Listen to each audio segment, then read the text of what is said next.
In front of mine, she is asking me within you Muslims itself you have confusion. When you meet, you ask first. The question is whether you are a Wahhabi or a Sunni, whatever. These kind of questions, there is a confusion between you itself. What do you want us to follow? What is that we can exactly come follow and... The sister asked a question that the non-Muslim sister asked. There is a confusion among the Muslims. When you meet, you ask, you are a Wahhabi, or are you Hanafi, or a Shafi, or a Maliki. So there is a confusion amongst the Muslims. So what's the reply? I do agree with the non-Muslim sister that unfortunately many Muslims call different names. But when I tell the Hindus to go back to the Vedas, I tell the Muslims to go back to the Quran.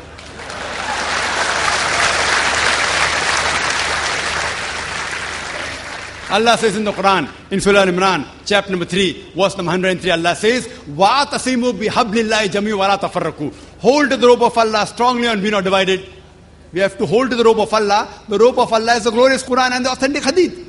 Allah says in the Quran, in Surah Anam, chapter number 6, verse number 159, that anyone who makes division in the religion of Islam, O Prophet, you have nothing to do with him. Making sects, making division in Islam is prohibited. It is haram. But when we ask the Muslims, what are you? Some say I'm a Hanafi, some say I'm a Shafi, some say I'm Hanbali, some say I'm a Salafi. What was the Prophet? Was the Prophet Hanafi? Was he Shafi? Was he Hanbali? Was he Maliki? What was he? He was a Muslim. Allah says in the Quran in Surah Al-Imran, chapter number 3, verse number 52, Isa alayhi salam, Jesus Christ, peace be upon him, he was a Muslim. Allah says in the Quran in Surah Al-Imran, chapter 3, verse 67, that Abraham, peace be upon him, he was a Muslim. Allah says in the Quran in Surah Fussilat, chapter number 41, verse number 33, وَمَنْ أَحْسَنُ قَالًا مِمَّنْ دَعَا إِلَى اللَّهِ وَعَمِلَ صَالِحًا قَالَ إِنَّنِي مِنَ الْمُسْلِمِينَ. Who is better in speech than one who invites to the way of thy Lord, works righteousness, and says that I'm a Muslim? Our beloved Prophet Muhammad sallallahu alaihi wasallam was a Muslim. Allah has told us to call ourselves Muslim. There cannot be a better label than Muslim. See, all these four great Imams, Imam Abu Hanifa, Imam Shafi, Imam Ahmad ibn Hanbal, Imam Malik, may Allah be pleased with them all. They were great scholars. I love them. I respect them all. They were great scholars. But all these great scholars said, all these four Imams said, that if you find any of my fatwa which goes against Allah and His Rasul, then you throw my fatwa on the wall.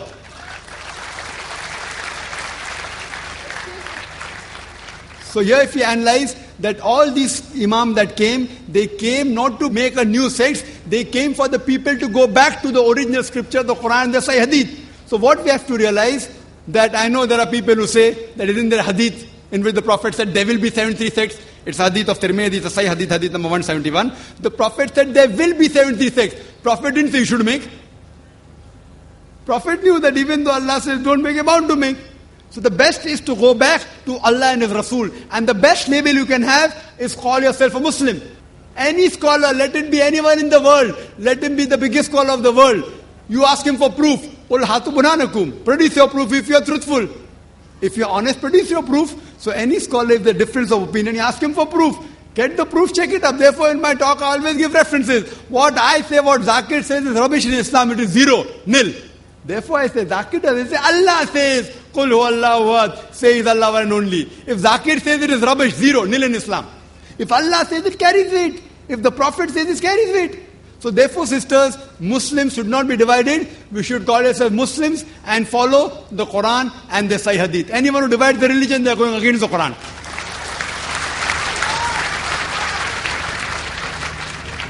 Yes, brother. Can you pose a question? Dr. Mahadevan, practicing medical practitioner. Day before yesterday, I attended Mr. Abdur Rahim Green's lecture. There was a question posed to him by a medical student. She asked about paradise. Those who practice Islam go to paradise and the rest of the people go to the hell. Is it the answer given by Mr. Abdur Rahim Green was not convincing. Can you please explain? Thank you. Brother, the question somebody asked Brother Abdur Rahim Green that those who practice Islam will go to paradise, those who don't practice Islam will go to hell. The answer wasn't convincing. I wasn't there. I'm sure Brother Abdur Rahim Green may have given a very convincing reply. Maybe you didn't understand certain of his points. I know him, he's a very good speaker, mashallah. But regarding the reply that will Muslim go to Jannah and non-Muslim go to hell, brother, the requirement go to Jannah is given in Surah Al-Asr. chapter number 103, verse number 1 to 3. It says, "Wal as inna insana fi khusr illa allazina amanu wa amilu salihati wa tawasaw bil haqqi wa tawasaw bis sabr." By the token of time, man is very in a state of loss, except those who have faith, those who have righteous deed, those who exhort people to truth, that is to dawah, and those who exhort people to patience and perseverance. The requirement for any human being to go to Jannah is 4 things: Iman, faith, what I discussed, pillars of Iman; righteous deed; exhorting people to truth; and exhorting people to patience and perseverance. If any one of these 4 is missing, under normal circumstances, you shall not go to Jannah. Only by calling yourself Abdullah, Muhammad, Sultan, Zakir will not take you to Jannah. Just by saying I am a Muslim, you will not go to Jannah. I said in my talk, Allah says in Surah Ankabut, chapter 29, verse number 2, just by saying you believe, just by saying I am a Mu'min, I am a Muslim, do you think you will go to Jannah? Allah will surely test you. So just by saying I am a Muslim, you will not go to Jannah. A person who practices Islam, Islam comes from the root word salam, which means peace. It also means submitting a will to God. A person who submits a will to God is called a Muslim. So a person who follows the religion or submitting his will to Almighty God is a Muslim. So anyone who submits his will to Almighty God, whatever his name may be, he will go to Jannah. So criteria to go to Jannah is having Iman. In all the pillars I mentioned, Almighty God is there. You have a messenger, about the hereafter, about his books, etc. Doing righteous deed and submitting a will to Almighty God. If you submit your will to Almighty God, in Arabic it is called as religion of Islam. But it doesn't mean that if you live in Pakistan or live in Saudi Arabia, you go to Jannah. No. All the people in Saudi Arabia, all in Pakistan, Allah alone knows whether they go to Jannah or not. The person who go to paradise, brother, is one who obeys the commandment of Almighty God. The person who obeys the commandment of Almighty God, and I discussed many in my talk, if you obey these commandments of Almighty God, just by name, calling yourself Muslim or Muhammad or Abdullah, that will not take you to Jannah. It is not compulsory to change your name. The name, Green, is not a Muslim name. So that doesn't mean you won't go to Jannah. We prayed to him that may the brother, inshallah, no, he has reverted. He was a Christian. So the name will not take you to Jannah, your deeds will take you. Believing, your deeds, exhorting people to truth, and exhorting people to patience and perseverance. If your deeds are right, if your Iman is right, and you exhort people to truth and patience and perseverance, inshallah, any human being, he shall go to Jannah. Hope that answers the question. May we have the next question from brother here. Your name and profession. I am Rajaji, first MA, New College. And my views are so controversial to him. So, but it is my duty to put my question. He has said that Krishna has married to 16,000 wives. And why can't a Muslim to marry 4 or 5 wives? This shows that you 2 religions are united in suppressing the human rights. You have said that you may say that women are so attractive, but it's a personal perspective. And if you find so, your views are corrupted and your mind is corrupted. The concept of beauty itself is also changing. Once Cleopatra was beautiful, but it is not so. Now Aishwarya Rai ranks first. And you are also suggested for the original text, but it creates only the fanatics and fundamentalists. When you are convinced to a particular religious ideology, you find no wrong in your crimes. That is the thing which happened in Gujarat, where 2,000 Muslims are murdered in the streets. No God has come, only communists and some Democrats' efforts were there. People are renouncing all the religious values. And for you like persons that it has come to as shock values. Religion is failed and not the people. So please allow the people to free and allow them to join their social movements like communist and Naxalbari movements. That is. The brother, I believe, is a communist. He's asked a very good question. He is saying that if Hinduism allows and Krishna has married 16,108 wives and Islam allows, so Hinduism and Islam is joining in suppressing the women, according to you. According to him, brother, he is saying Cleopatra was beautiful, today she is not. Aishwarya Rai is number 1. For you, not for me. So what is beautiful for you may not be beautiful for me. I do agree with you. It is a perspective. I do agree with you. Aishwarya Rai may be number 1 for you, not for me. So we realize, brother, the concept of difference changes. And I gave the example. What is modest in America is not modest here. What is modest here is not modest in America. Who's to decide? I do agree with you. If you think that marrying more than one wife is suppressing the woman, who's going to take care of the millions of women? You. Who will take care? Will your communist movement take care? Allah, in the glorious Quran, gives you the solution to the problems of humankind. The solution doesn't go down your throat. I'm asking you a question today. There are millions and millions of women more than men. Who's going to take care of them? Who? Even if you give them charity every month, that charity will not be sufficient. See, man and woman have been made sexual by nature. Allah says in the Quran, in Surah Rum, chapter number 30, verse 21, Yes, put love and mercy between their hearts. I am a medical doctor. I am a medical doctor. A woman cannot remain virgin throughout her life. Cannot, it's not possible. What are you going to do? What will happen? They go to prostitution. What will a communism do for them? What is the solution? No solution. Allah gives the solution, our creator. The solution doesn't go down the throat. So the problem is, brother, the solution is that you give a better solution. Can you think of a better solution? In Islam, it's not compulsory to marry more than one wife. It's not compulsory to marry 4. I don't know of a single Indian Muslim who has got 4 wives. I don't know of any. There are other foreigners Muslim who have got. You have to realize, brother, this is the solution. Everyone cannot marry more than one woman. Everyone cannot. But certain men who can do justice between the wife, Allah has given them permission. If they can do justice, what is troubling you? I don't understand. Where are we suppressing them? We are uplifting them. The so-called modernity you're talking about in America, in the name of art and culture, what are they doing? They're degrading the woman. Your talk of women's liberalization is nothing but it is an exploitation of a body, degradation of honor and deprivation of a soul. The Western society claiming to uplift the woman have actually degraded her to a concubine, to a mistresses and society butterflies which are hidden behind the colorful skin of art and culture. In the name of art and culture, Aishwarya Rai. What is that? Modeling. Is it right?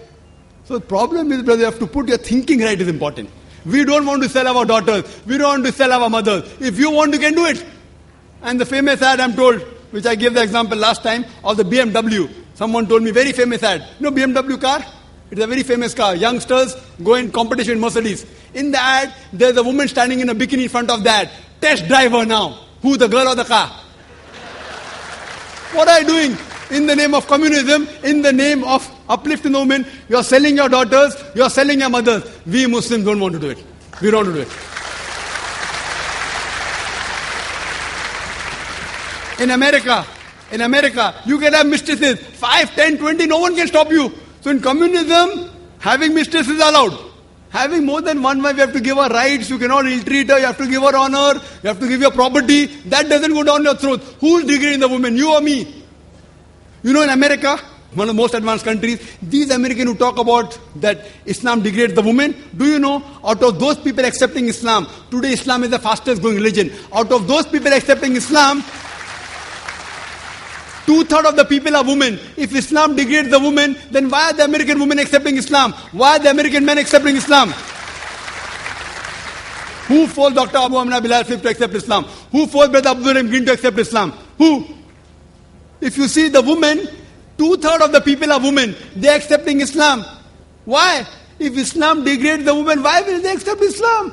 Because they know that Islam gives security to the woman. Islam uplifts the woman. That security may not go with your purpose of making money in art and culture. Like the politicians, they want to divide and rule. These people of art and culture talking about uplifting the women, beauty contest, they're selling cosmetics. They make billions of dollars. You know that the beauty contest for what? In the name of beauty contest, they are making billions of dollars. So just because they want to make billions of dollars, many of them want to go and see. So if you realize, brother, we don't believe in exhibiting our women in front of public. We respect them, we love them, and we revere them. We don't want to degrade them.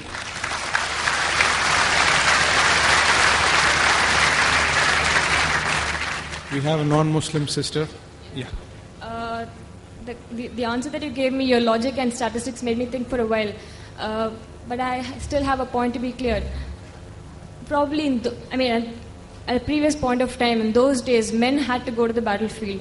The only source of income for a family was through men.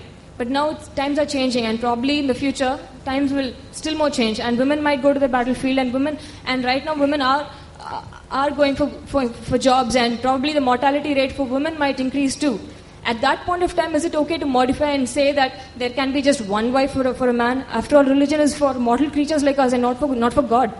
Sister asked a very good question. At that time in wars, maybe men were dying more, and I agree with her. Now the times of wars have changed. But even today, sister, in the wars, more men are dying. In the Gulf War, more men died. In the Afghanistan War, more men died. In Vietnam War, more men died. But the percentage was much less as compared to the older. I do agree with you. Today, I gave the statistic, more people are dying of cigarette smoking, they are men rather than women. More people dying of alcoholism, more men than women. Accident, more men than women. I do agree with you that now women started going to the battlefield. And in America, when I was there in USA, just a few years back, they started a women section. Women going, and the big section of women joining the military. Do you know the President of America at that time? It was Bill Clinton, I think Bill Clinton. He had to apologize in the parliament. 96 women were raped by the superior. He had to apologize in the parliament. Majority of the women that take part in this battlefield, they are raped by the superior. When you have shoulder to shoulder going to war, what will happen? See, this is statistics. Sister, this is statistics of America. The problem, I do agree with you. Sister, I do agree with your question. Your question are innocent because you don't know the statistics. Do you know the statistics? I do agree women are going for job. In America, do you know? In America, every day, according to the statistics of 1996, US Department of Justice, 2,713 women are being raped every day. Every 32 seconds, one woman is being raped. We are here in this auditorium for the past 3 hours. For the past 3 hours, more than 300 women may have been raped in US till the time I am here. Why? Islam is not against women working. Islam is not against women working, but it is the duty of the man to be the bread earner. They can work, but it should be a modest work. It should not be modeling, dancing, singing, or intermingling with the gents. Working is allowed, sister, but if you do those work which are immodest, there are high chances that you may be degraded, there may be immorality. Yes, sister, you have some comments? I'm not talking about any... degrading the modesty of a woman kind of jobs. I'm talking about modest jobs, say driving itself. There are the number of women drivers in the world are increasing. What at one point of time, let's say of a hypothetical situation, at one point of time the number of women drivers in the world increase and the mortality rate of women increase. At that point of time, is it okay for us to accept a religion and say that a man can have just one wife? I'm not just talking about this particular aspect of any religion alone. Any aspect of religion. Is it okay to modify religion as times are changing? This is a very good question. That can we modify religion as times are changing? If the religion is not perfect, it requires a modification. If the religion is perfect, no modification is required. So if the religion has a problem, therefore I told you, point out a single fault. You are talking hypothetically. Hypothetically, after 100 years, if women start diving, if women die, if women population becomes less, if. Sister, our Creator Almighty God knows the future. You and I don't know. He knows the future. He said a man is permitted to have more than one wife. Not compulsory. Even if I agree with you. Even if I agree the women population becomes same. It's not compulsory for a Muslim to have more than one wife. I have got only one wife, sister. I have got one wife only and I am satisfied with her. I don't intend marrying more. There's no problem. If someone can do it, there's no problem at all. Want to marry, marry. Don't want to marry, don't marry. But if you marry, you should do justice between a wife. So sister, our Almighty God, Creator, He knows about the future. Suppose doctor says don't have cyanide. But if the cyanide doesn't harm me and if I have it, hypothetical, the doctor knows. But a doctor is a human being, can make mistake. Almighty God is the biggest doctor of everything. He is the biggest doctor. He knows what is required for. Therefore I said, point out a mistake now.